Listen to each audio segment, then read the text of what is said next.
Tap on in. What's going on, y'all? What's going on, Kazam? What's up? And Aisha. What's up, Senate? What's up, Candy Yams? Alright, y'all. So look, I'm about to be doing my Maui Fire presentation right now. So make sure y'all go to the link in my bio. Click on my YouTube. I'm gonna be streaming it from my YouTube, or you can watch it from here, but you're gonna get the secondhand view. If you want the full direct view, then you're gonna have to go to my YouTube page. So I'm about to just put that in my the little chat real quick, and then we're gonna get started. Bio. What's the deal, 528? That's the God in the building, man. Make sure y'all go tap in with him. Bio 4.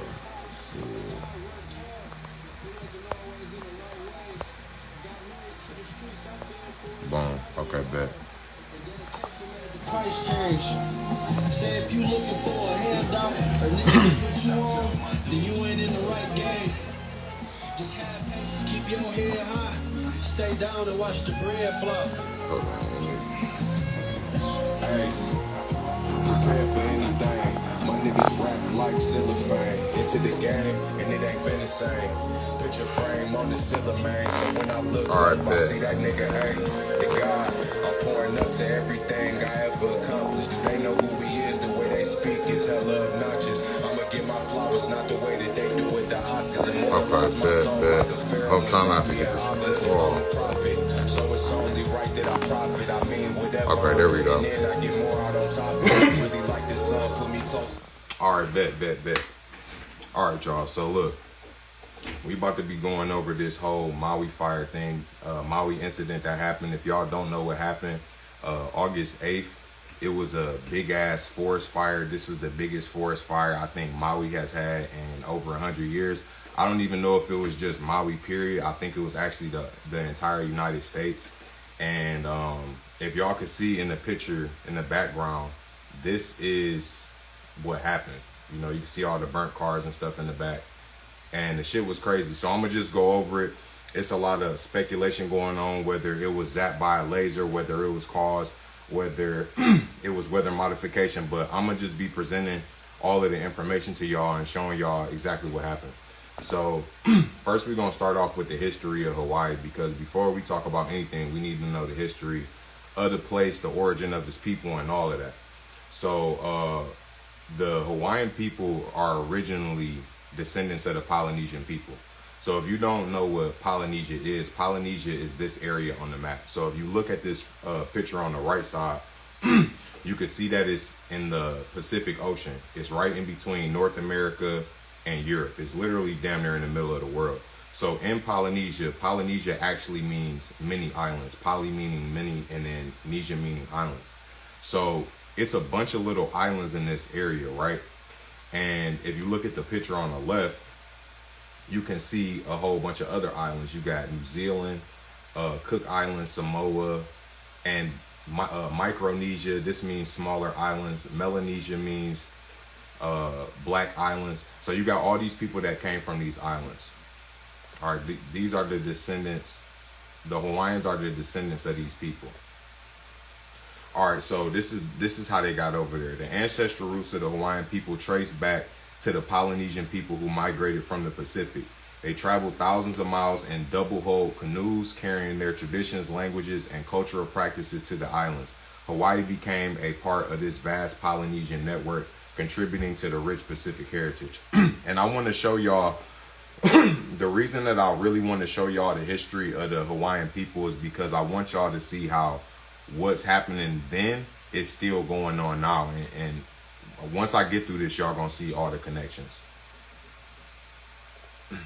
Okay, Polynesian cultural connections. All right, before European contact, Hawaiians shared cultural connections with other Polynesian groups, including those in Tahiti, Samoa, and New Zealand. These connections were evident in language, customs, and religious beliefs. The Hawaiian Islands became a unique blend of these influences while still maintaining their distinct identity and practices. So if you look at these pictures, and I'm gonna zoom in on the thing, but make sure y'all click on the link too on the YouTube so that y'all can watch this live. But if you pay attention, if you look at these people, these don't look like the current Hawaiian people that you see today. These look like black islanders, right? And these are the Solomon Island children, and this is where the Solomon Islands are.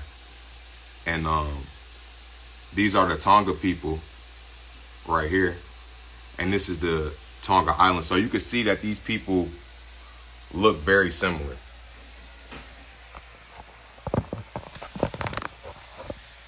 All right, let me go to the next one. Okay, Hawaii's pre-Kamehameha era was a unique indigenous society rooted in ancient Polynesian traditions. The islands were home to a people deeply connected to nature, embracing a way of life that harmonized with their environment. Their rich culture was centered around spirituality, communal living, and distinct social hierarchy. So these are the Toku people, and all of these pictures that I'm showing y'all are Polynesian people. I just want y'all to look at their background. All right, ancient customs and beliefs. Hawaiians lived life revolved around spirituality, with rituals and ceremonies taking place at sacred sites. These stone platforms used as temples were central to their religious practices. Hawaiians believed in multiple gods, including Cain, Lono, and Ku, which was the god of life, the god of harvest, and the god of war, who played roles in their daily lives. Customary practices like hula and chanting were integral to their cultural expressions. All right, so as you can see, they have a African spiritual background. This is African culture. This is African spirituality. Okay, so Hawaiian society had a well-defined structure with strong chiefs ruling various islands. These leaders traced their lineage back to gods and were assisted by skilled advisors and family members. Hawaiians practiced agriculture, cultivating taro, sweet potatoes, and other crops. Fishing, surfing, and communal sharing ensured their sustenance and balanced way of life. So these were very cultural and spiritual people, as y'all can see. The land meant a lot to them. Their customs meant a lot to them. No different than any other Native American. And if you look at this picture, these are some of the original Hawaiians, and look at how dark they are in color. Right? These are the original Hawaiians. These were some of the slave owners of the Hawaiians at the plantation. Now, they weren't directly slaves, as they would say, but they was getting whipped at these fucking plantations, at these sugar plantations, which is why a lot of them went over there. So we're going to get to that later. This is Queen Liliuokalani. This was the last monarch of Hawaii. This was like the last indigenous leader of the islands. All right. And then this is Prince Leleiohoku. I think that's how you pronounce his name. And I just want y'all to get a glimpse of what these people look like.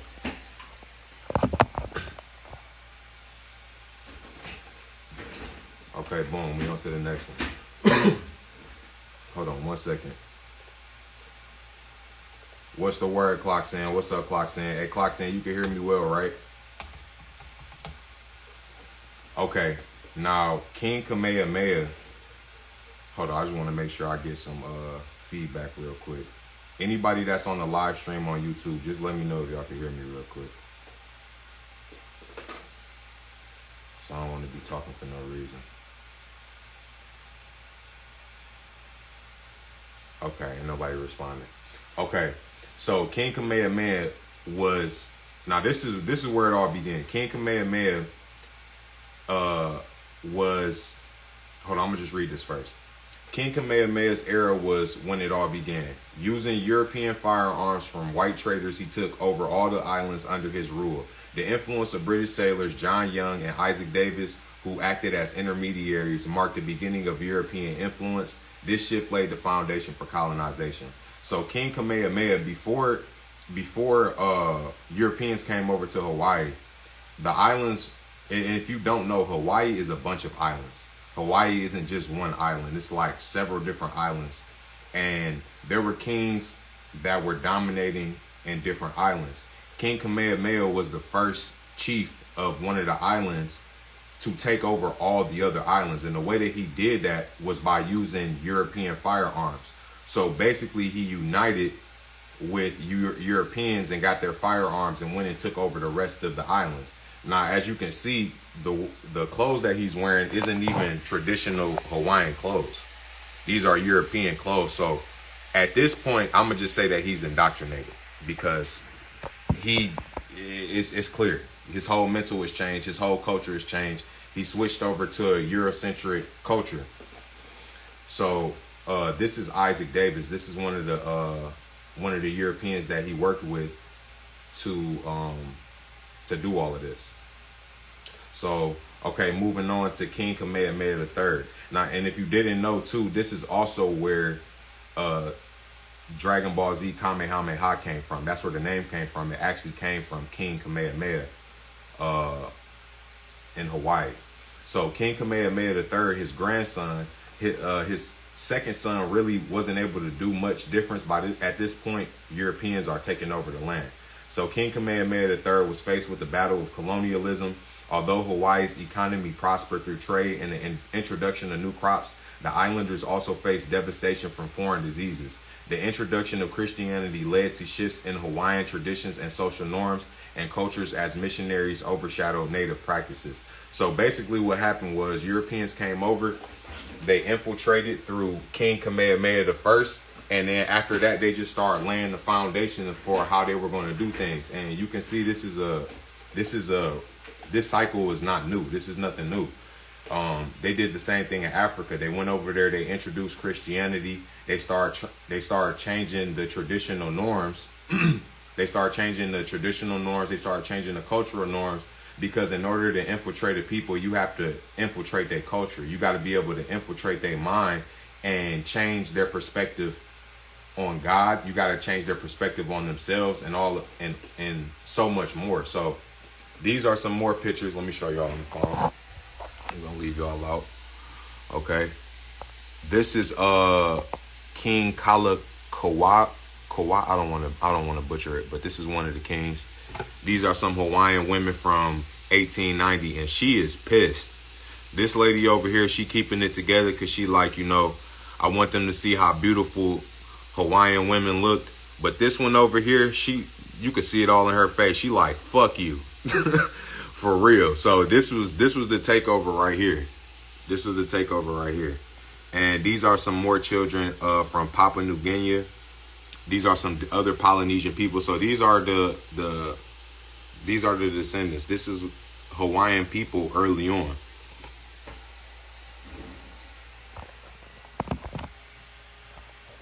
Okay, hold on. Turn this a little. There we go. Okay. So let's keep going. Okay, so now we almost done with the history part of it. Now we at Queen Liliuokalani. This was the last monarch. That's Queen Liliuokalani. All right. All right, her early life and background. Liliuokalani, born on September 2nd, 1838 in Honolulu, was adopted into the prominent Paki family and raised with Bernice Paul High Bishop, I guess, baptized and educated in Christianity at the Royal School. She was recognized as a potential heir to the Hawaiian throne along with her siblings.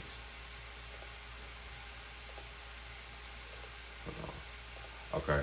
Liliuokalani married John Owen Dominus, later governor of Oahu. Oahu was one of the islands. They had no biological children but adopted several. After her brother David Kalakauai's ascension, Liliuokalani and her siblings were granted Western title of Prince and Princess. And this basically another Pocahontas story all over again, for real. Like when you really think about it. Okay. So at this point, Europeans have basically came in and took over all of Hawaii, and they dominated at this point. And Liliuokalani is just basically trying to restore the last little bit of power that they have. So upon taking over the throne in January 29th, 1891, Liliuokalani sought to draft a new constitution that would restore the monarchy's power and grant voting rights to the economically marginalized. These attempts to amend the Bayonet Constitution were met with opposition from European groups in Hawaii, leading to serious tension. So she's basically trying to establish a constitution that's more. She's basically trying to establish a constitution that's more suitable for the Native Hawaiian people. And when they see her getting ready to do that, they start getting pissed off because it's threatening their businesses, basically. And for y'all that's just joining the chat on Instagram, hold on. Yo, for y'all that's just joining the chat on Instagram, make sure y'all go tap in on YouTube. The link is in my bio. Just go to my YouTube link or just Google Double R to God on YouTube. Okay. So, threatened by Liliuokalani's efforts to restore the monarchy's authority, European Americans orchestrated the overthrow of the Hawaiian kingdom on January 17, 1893. U.S. Marines under John L. Stevens intervened to safeguard American interests, leaving the monarchy defenseless. So in 1893, they came and took over Hawaii. The United States took over Hawaii. All right, so challenges and abolition. Following the coup, the Republic of Hawaii was established. And a coup is like basically them finessing from the inside out. Following the coup, the Republic of Hawaii was established with annexation to the United States as its ultimate goal. Though President Grover Cleveland temporarily halted annexation efforts, Liliuokalani's attempt to regain the throne and oppose annexation faced obstacles. The oligarchical government placed her under house arrest. So when she tried to fight back and restore everything, they put her under house arrest, and they basically was threatening her life, you know, over some of her closest people if she didn't follow out with this.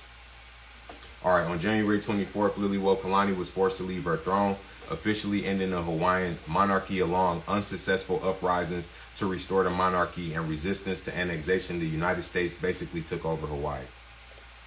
All right, Liliuokalani spent the rest of her life as a private citizen and residing at Washington Place. She passed on November 11th, 1917. So that wasn't really that long ago. That was like a little over 100 years ago.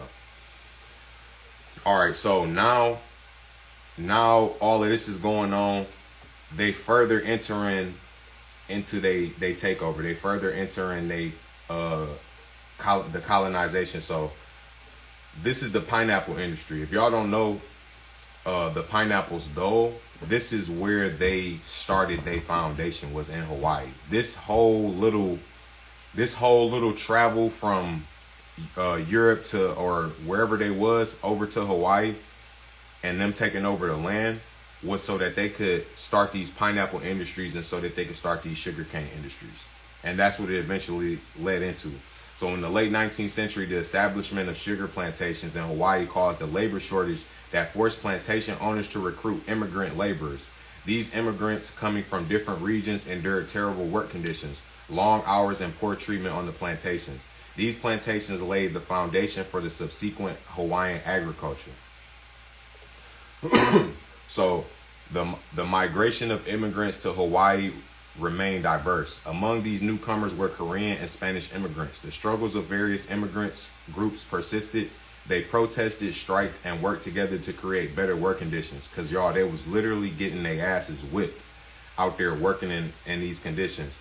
And I believe that that's a big part of the reason this migration of Koreans and Spanish people coming over to Hawaii is a big part of why the Hawaiians have this Asian phenotype and this Asian look.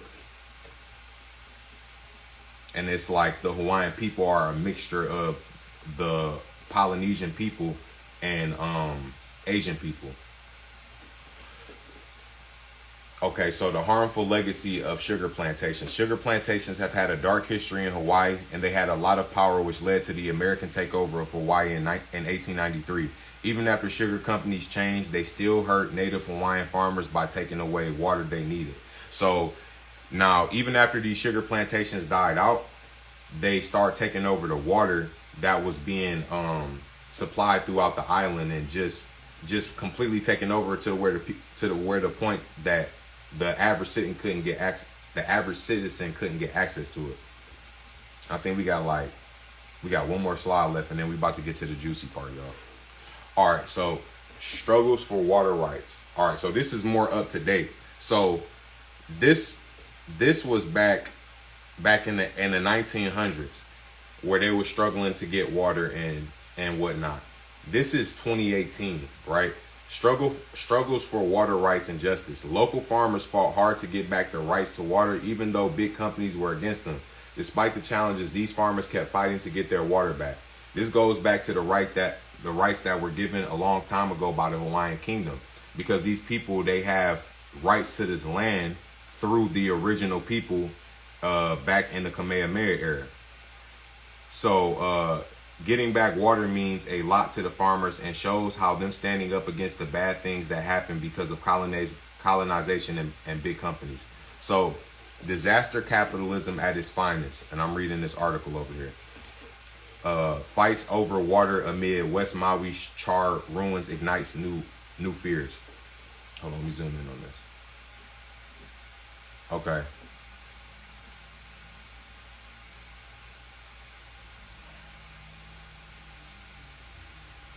Oh no, it wasn't this. It was just this part. Okay. Okay. Over the last two decades, Hawaiians and environmental groups have fought in court to restore the water to streams.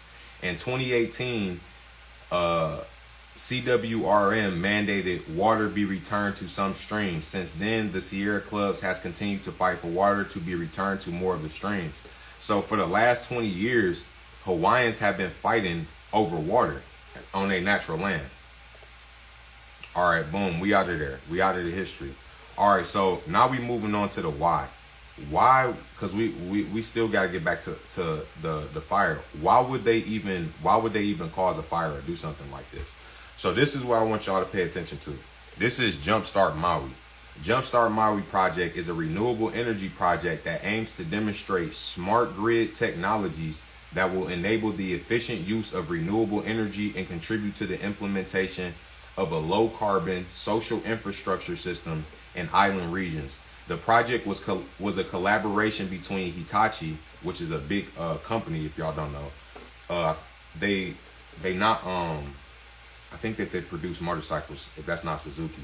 But the New Energy and Industrial Technology Development Organization, Mizuho Bank, Cyber Defense Institute, and Cyber Defense Institute, Inc. It aimed to respond to rapidly changing demands in the renewable energy market through the use of electrical vehicles and other innovative technologies.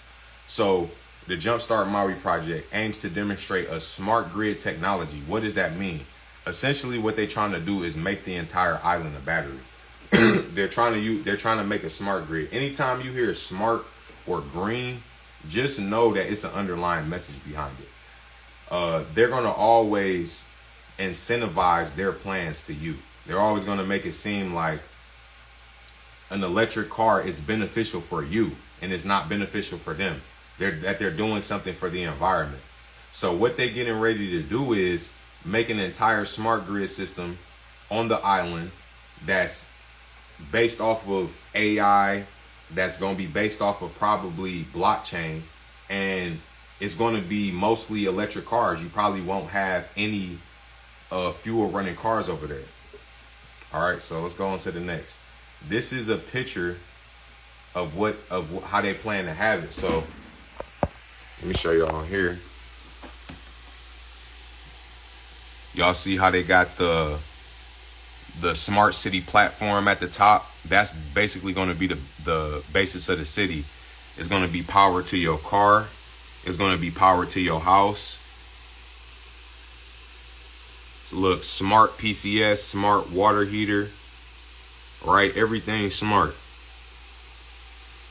Everything's smart. So how they basically promoting it to be green is that they can pull energy from your water heater at any time that they want to and transfer that energy from a water heater over to somebody else's house who needs heat, and essentially just use the island as one big battery so that everything is connected. So they trying to put everything on the grid. But what I want y'all to understand is, see how this is a repetitive thing. We want all of our phones to be connected. We want all of our ads to be connected so that when you say something to your phone, the ad pops up on your computer. If I say Hawaii, Hawaii, Hawaii, Hawaii Islands, Hawaii Resort, you're probably going to see Hawaiian Island Resorts on your phone the next time you exit out of this live. So just pay attention to how they making everything smart and they want everything to be connected. They want your microwave to connect with your telephone. They want your telephone to connect with your TV. They want your TV to connect with your stove. In a minute, you're not gonna be able to have a fire-lit stove on your house because it gives off too many pollutants or whatever. But this is all a system to keep everything connected and for them to have complete control. All right, so I'm gonna show y'all this video. This is their electric car plan.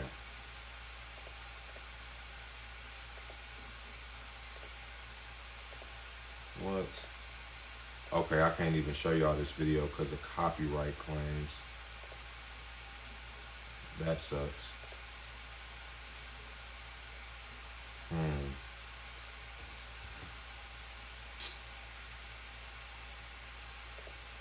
Okay. Is there any way I can screen share on here? Okay, share screen. Boom. All right, let me go to the video real quick. YouTube. Smart.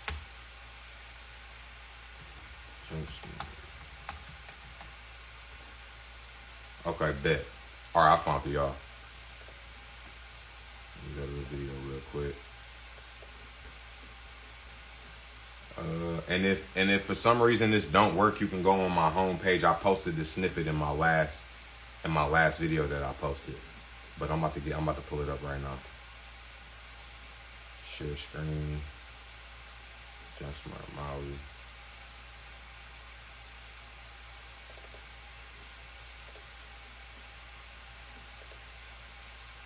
Hold on, I think I'm sharing y'all the wrong screen.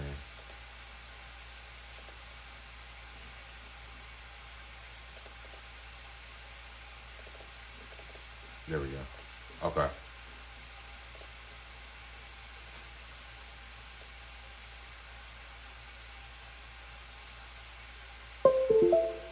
Smart Maui, again, is focusing on a state that's trying to move its energy portfolio aggressively towards more renewables. They're highly relying on... Hold on, let me mute my mic real quick because I don't know if it's giving feedback or not. I don't even know if y'all can see this on the live, but if you can't see it on my live, go on my Instagram. Basically fossil fuels, diesel oil today, for the majority of their energy that they provide across the state, when in fact they're very solar rich. They're rich in potential wave power, wind power, geothermal power. And so as they bring more and more of the renewable energy sources online, they need a way to basically make that work with the utility and make that work with the energy consuming customers throughout the state. What they're anticipating is a much larger electric vehicle fleet over time throughout the state of Hawaii. And all right, y'all heard what he said. What they're anticipating is a much larger electrical vehicle fleet in the future. Y'all not just anticipating this, y'all are expecting it, and y'all know that it's gonna happen. This video was made 8 years ago. This program had to have been started another 8 years ago. Y'all been planning this. You know what I'm saying? Y'all have had electric cars since the 1900s, since the late 1800s. So y'all been thought about this, and just the fact how Elon Musk has came out with Tesla and has been pushing Tesla and electrical vehicles for so long. You can just tell that this is something that's bound to happen. And when we look today at how popular electric vehicles are becoming and how popular they are, it just makes sense. They want to be able to power that electric fleet through more renewable sources of energy and regulate the frequency of that renewable energy as well. And so what Smart Maui is allowing the state basically to test is the idea of using the electric fleet as a distributed storage mechanism, basically one large battery that they can move excess energy to and draw energy from when they need it to manage peak loads and to manage better overall energy efficiency for the state.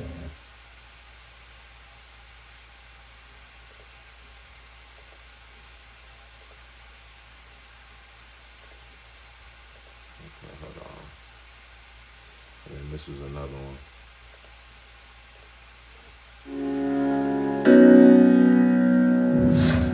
Why can't we pull energy out of thin air?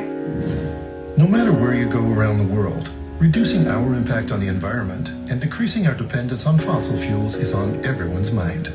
But how do you do it in a way that's going to benefit the most people? That was the question Hitachi asked before initiating the Jump Smart Maui project. This initiative demonstrates how electric vehicles, smart grids, and renewable energy like wind and sun can benefit Maui's residents, and it underlines the positive impact that Hitachi is making on the environment. It's our future.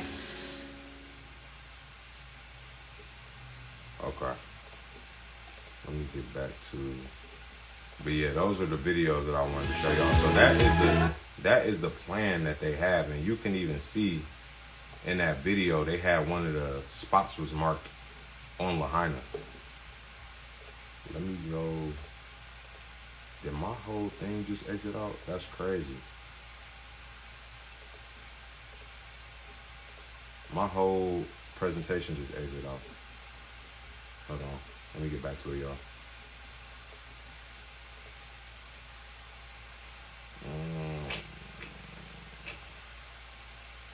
Video conference.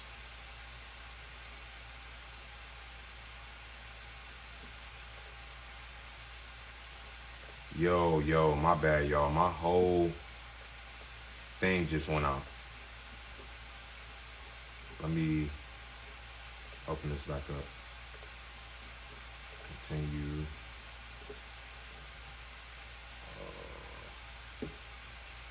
Live.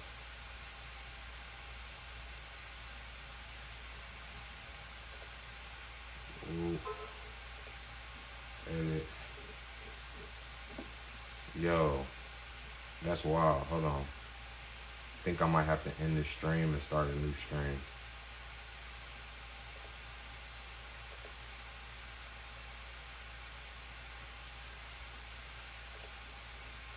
Okay, y'all, I'm about to open it back up. I had to restart a new stream.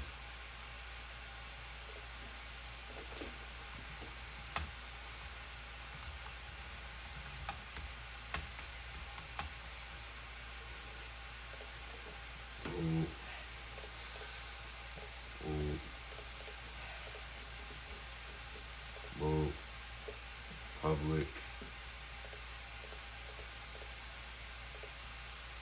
850. Okay, 845. Bet it up. All right, we back live. We are back live.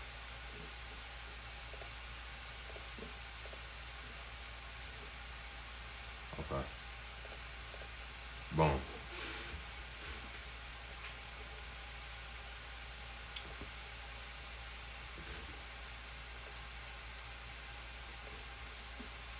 Take this back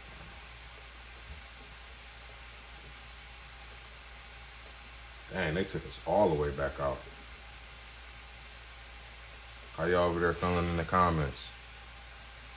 Dude, it's crazy what the elites will go through to stay in power. He falls down. Facts, Cordell. Facts. Okay. Boom. Okay. Next. All right, we got through that. Looked at the smart grid. Boom. Okay. Now, let's take a look at the celebrities that's in not just celebrities, but billionaires that are in Maui or in Hawaii, period. Okay, so first you got Oprah Winfrey. All right. I don't know what she doing down there, but Oprah, you a little suspicious. You've always been suspicious. And you was on the Jeffrey Epstein list, so you up there. All right. So Oprah Winfrey buys 870 acres in Maui for $6.6 million. Okay. The talk show Trailblazer already owned over 100 acres of Maui land, according to the report, meaning Winfrey now owns roughly 1,000 acres on the island. The acquisition was met with mixed reactions from local residents, some of whom worried that the purchase would contribute to the displacement of native Hawaiians. So now y'all starting to understand why I took y'all back all the way to the history and had to show y'all what's going on, because this is neo-colonialism. This is new colonialism. This is the same thing that's happening back then that's happening now. So,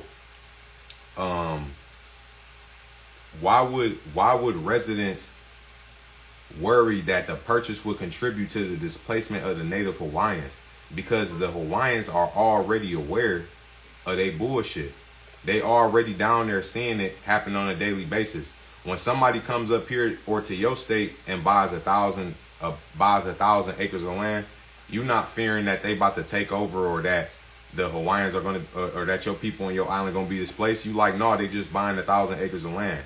But this is a frequent theme in Hawaii. Like, yo, we fear that these people gonna come and take over our land, and that's what they've been doing. Okay. Celebrities in Maui in 2021. Hold on.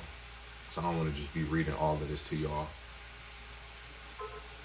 Okay, Jeff Bezos bought a 14-acre compound in Maui for $78 million. So we got Jeff Bezos, owner of Amazon and the Washington Post. Okay, let me see. Okay, so, that's what I was using this for, the dates. Okay, Jeff Bezos just bought a house in 2021, right? This is right around COVID time. What's so interesting about Maui in 2021? Oprah, Maui County Council records from 2011 to 2020 indicates that Winfrey owns a home on the Thompson Road in Maui town of Kula. So she was making a purchase in 2020. Right, this is right around COVID. The Honolulu Star, yada yada yada. Hold on. Okay, in 2020, Obama was building a beachfront estate in Waimanalo. Right, this is another 2020.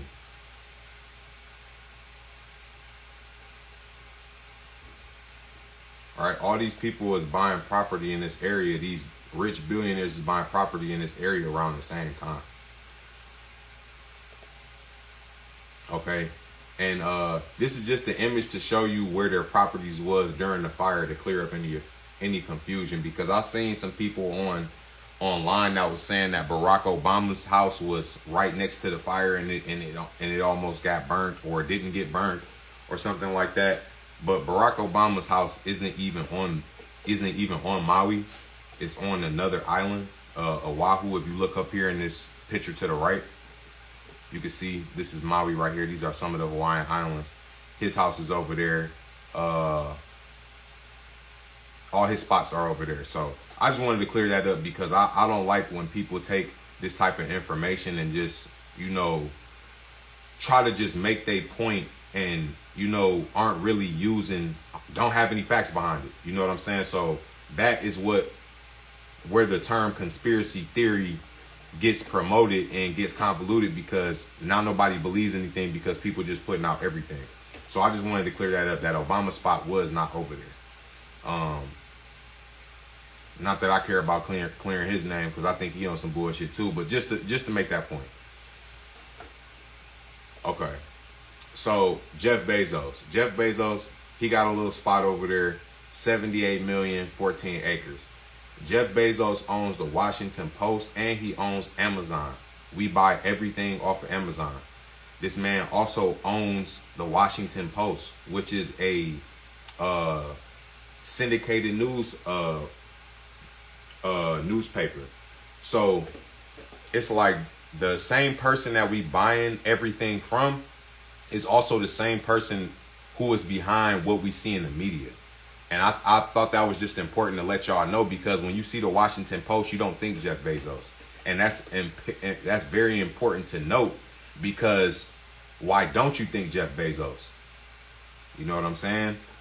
There's clearly a direct motive to separate himself with Washington Post, because we all know Jeff Bezos for Amazon. We don't know Jeff Bezos anything about Washington Post. And his name is attached to Amazon like LeBron's name is attached to basketball. So how come it's not attached to the Washington Post like that? All right.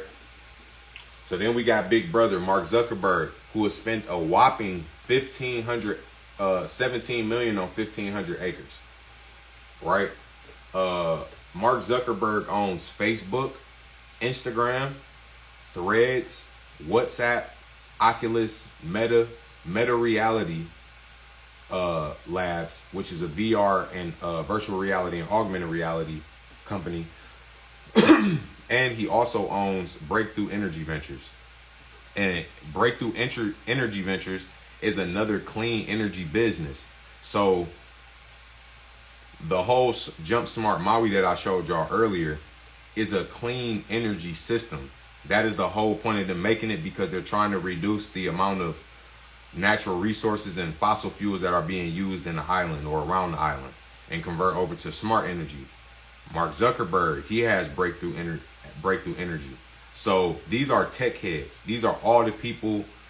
You don't think that they're going to be using some of Mark Zuckerberg's genius for all of the inventions and shit that he done made in all of his businesses? You don't think that they're going to incorporate Facebook, Instagram, and Threads into the smart grid system? You don't think that they're going to put in virtual reality into the smart grid system? You don't think that there's going to be AI? So this is another person who's on the island who's just buying up land over there. Okay? So Mark Zuckerberg added 110 acres to a controversial 1,500 Hawaii estate. All right.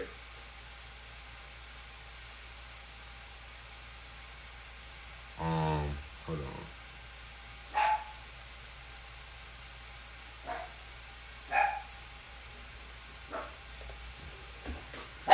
Coco.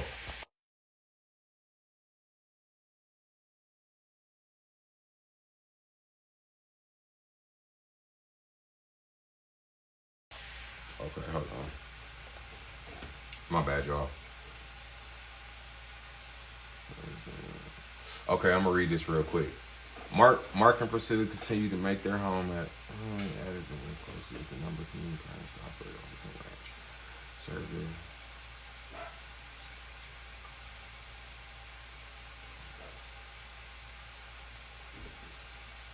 Okay, Zuckerberg's recent purchase comes after two previous acquisitions: a 100 million 750 acre purchase made in the late 2014 and a 53 million 600 acre purchase made in March that includes a public beach and a working cattle ranch.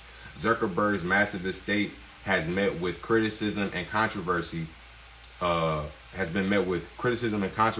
the past. In 2016, Zuckerberg angered neighbors when he constructed a 6-foot stone wall around his property that blocked easy access to Pila's Beach in an attempt to decrease highway and road noise. Yo, listen to this guy. He built a 6-foot stone wall around his crib, blocking everybody around from the beach in an attempt to decrease highway and road noise around his crib. Like, bruh, he don't give a fuck. Okay. Then in early 2017, Zuckerberg's lawyers filed lawsuit against hundreds of local Hawaiians who may own an interest in small pockets within his estate boundaries. The quiet title suits are used to clarify the often complicated history of land ownership in the state and can often force owners to auction off their lands. In certain cases, defendants are even required to pay the legal fees. So this nigga is over here. Listen, y'all.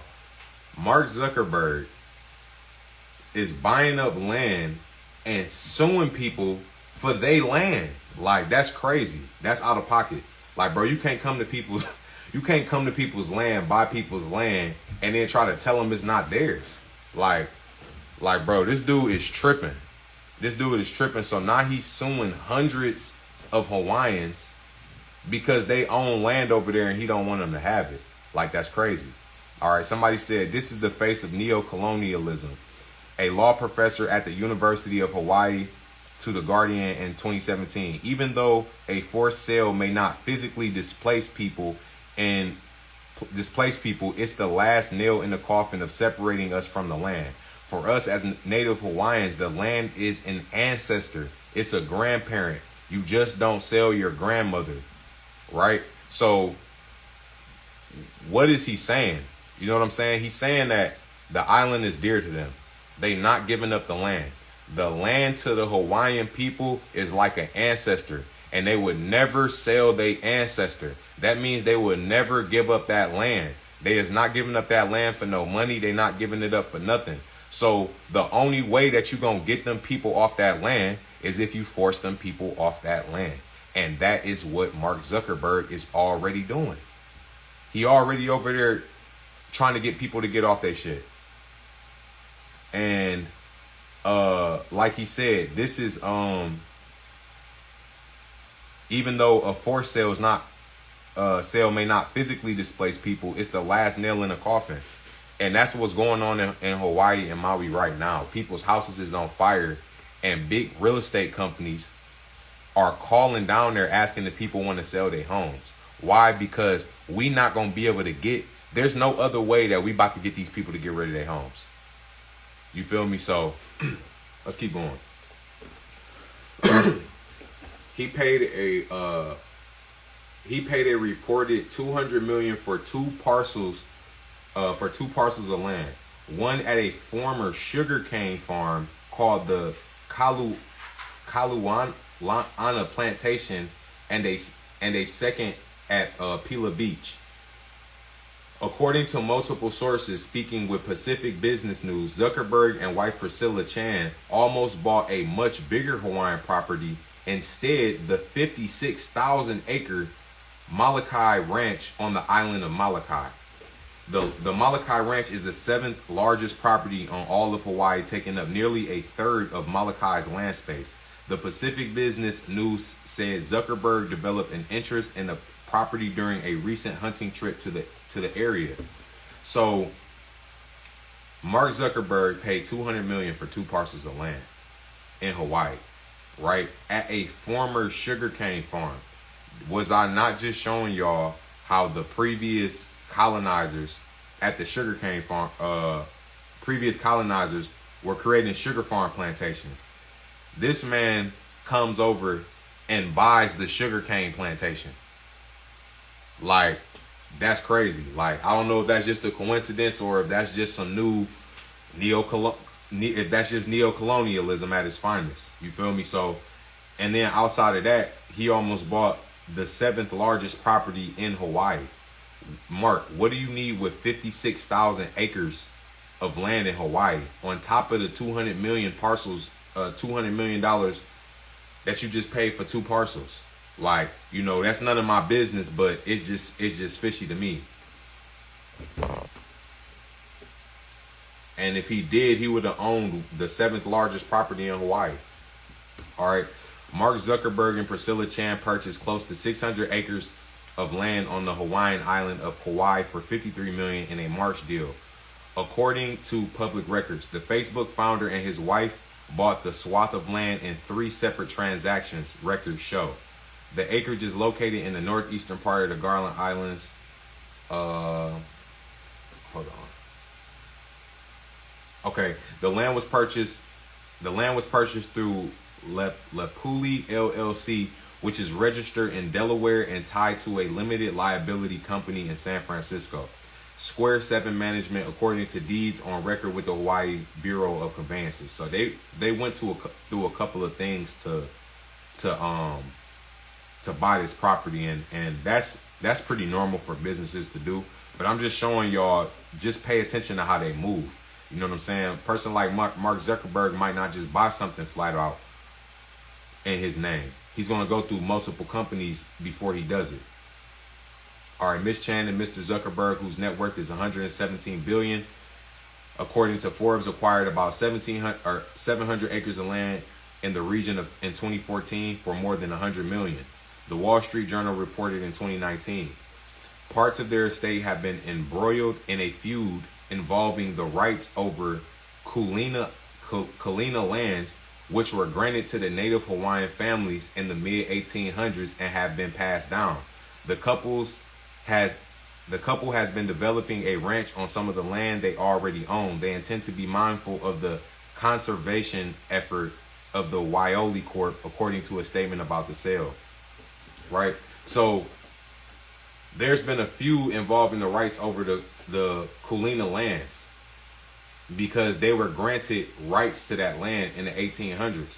Do you think Mark Zuckerberg give a fuck if he built a 6-foot wall? He do not care about nobody's land, because anybody who respects anybody's land isn't going to say, you know, I'm gonna still come over here and buy this land and build this 6-foot wall around it. Like, no, bro, you just leave people's land alone, or you buy a small portion and chill. But he really don't give a fuck. All right. Waioli does essential work promoting conservation and cultural preservation, and we are mindful of their legacy with regard to this land. Ms. Chan and Mr. Zuckerberg said in a joint statement. Hold on, my bad. Let me read that over. Waioli does essential work, and this is a statement from them. Waioli does essential work promoting conservation and cultural preservation, and we are mindful of their legacy with regard to this land, Ms. Chan and Mr. Zuckerberg said in a joint statement. We have been working closely with a number of community partners to promote conservation, produce sustainable agriculture, and protect native wildlife at our ranch, CAP, and in the surrounding areas, and look forward to extending that effort to Lepuli in the next months ahead. All right, that's all cap, y'all. That's all cap. That's just what we gonna say for the news network to cover up our dirty word. Okay, I think that was all for that one. Okay, next tech billionaire that's over there, Peter Thiel. Peter Thiel is one of the co-founders. Oh, let me go back to this real quick. And yeah, Mark Zuckerberg spent $370 million over there for about 2,850 acres. All right, so you got Peter Thiel. Peter Thiel is the co-founder of PayPal, Plantier Technologies, and Plantier Technologies, which is a data analysis thing program, which basically is a program that takes data from different markets. So for example, in the same way that Facebook and Google use our data from our phones to make their businesses better, he created the program to do that. So he is very important in the technological world. So he's also responsible for PayPal. He's also the first Facebook investor. So the last guy we was just talking about, Mark Zuckerberg, he is the first investor of Mark Zuckerberg, essentially. He's also a heavy investor in Stripe, and he's also a heavy investor in SpaceX. So he's invested in Mark Zuckerberg, and he's invested in the Elon Musk. So them has got to be his homies. I mean, ain't no way I'm investing in SpaceX and I got a net worth of 4.8 billion. I don't know who Elon Musk is, and we don't at least chop it up. You feel me? You think him and Mark Zuckerberg ain't buddies? All right. And his house was 10 miles. His house was 10 miles away from the fire. Okay. Okay, and PayPal founder, he doesn't have a lot of property over there, but he just purchased the most expensive single family home according to the Wall Street Journal. So he has one of the most expensive properties in that area. You best believe his shit wouldn't get burnt. You best believe his shit wouldn't get burnt down in the Maui fire. No cap at all. 10 miles away. Okay. Now let's go to the next guy. All right. I couldn't find where his property was or how much property he has out there, but NVIDIA, Jensen Huang. This is NVIDIA co-founder. So he's responsible for video graphics. Anybody who has a computer, anybody who does video editing, anybody who does video gaming on your computer, this man is partially responsible for a lot of how that goes on. Right? He ain't the only reason, but he's definitely a big part responsible. He's got property down there. And I would assume that using some type of smart system, you would need these type of people down there. All right. Then you got this guy, Larry Ellison. This guy's something different. All right. So he is the co-founder of Oracle. All right. Oracle is another one of those programs that is responsible for online shopping and banking, right? This technology handles and keeps your transactions safe and makes your business run smoothly. So he's responsible for PayPal. Like, PayPal cannot work without Oracle. Online banking cannot work without Oracle. I'm not sure if he has the only company that's like that, but Oracle is a big part of that industry. So he also owns Astex Pharmaceuticals, which is a drug research facility, and he also owns Court Pharmaceuticals, which is an RNA drug therapeutic. Now, that's a big reach, you know what I'm saying, to jump from online banking to drug research and RNA drug therapeutics. That's just a big stretch in business, you know what I'm saying? And I'm speculating a little bit, but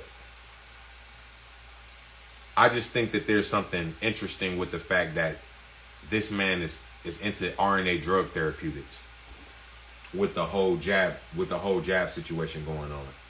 And the fact that he's interested in any type of pharmaceutical industry, being that he's the co-founder of Oracle. All right, so Al told Ellison has spent roughly $500 million on the island. Beyond his initial purchase in 2014, he spent $41 million on the property alone, but Ellison's wealth has only continued to rise during the pandemic these days. He's worth an estimated $122 billion. Now, this man, he actually owns the whole island of Lanai, I think it is. Yeah, he owns the whole island of Lanai. So he owns 97% of that island. And that island used to be owned by one of the pineapple industry or sugarcane industry owners.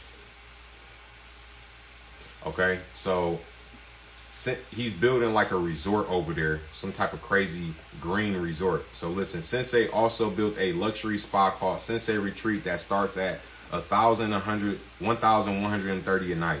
Guests set physical and mental goals for their stay, and the spa tracks their sleep, nutrition, and blood flow. The heirloom tomatoes and cucumbers grow at Sensei Farms, and farms are used at the spa's in-house Nobu restaurant. Ellison's reportedly wants to purchase the island's power plant and electrical grid from Hawaii Electric Co. to transition the island away from fossil fuels towards 100% renewable energy. So, y'all, this man bought a whole island, a whole Hawaiian island, and is making a resort on it, that's based off of renewable energy. Like, I don't even, he's buying the power plant and electric grid from Hawaiian Electric Co. Yo, he with the shits. Ellison's goal is for Lanai to serve as a prototype for a health utopia, according to Forbes. Tesla CEO and Ellison's close friend Elon Musk told Forbes that Lanai is like a microcosm for the world. Bruh. Electric cars, I already told y'all Elon was involved. These niggas is all best friends, bro. They all best friends. Because in order to pull something off like Jump Smart Maui and to have a whole island that works off a smart grid, you need multiple people. This is not a one company job. You gotta have people come in and build it. You gotta have people come in and program it. You gotta have people. You gotta have a lot of resources. You gotta have a lot of money. You gotta have a lot of fuck ups. You know what I'm saying? So this is crazy. All right, Sensei. This is the name of the place, and the place is pretty sweet. I'm not gonna lie. It looks pretty sweet. I can't knock them on that. It's dope. I like it. But what's y'all intention behind this? All right. The agriculture side, Sensei I can't read that at the top. Okay, oversees 6 hydroponic greenhouses spanning 120,000 square feet.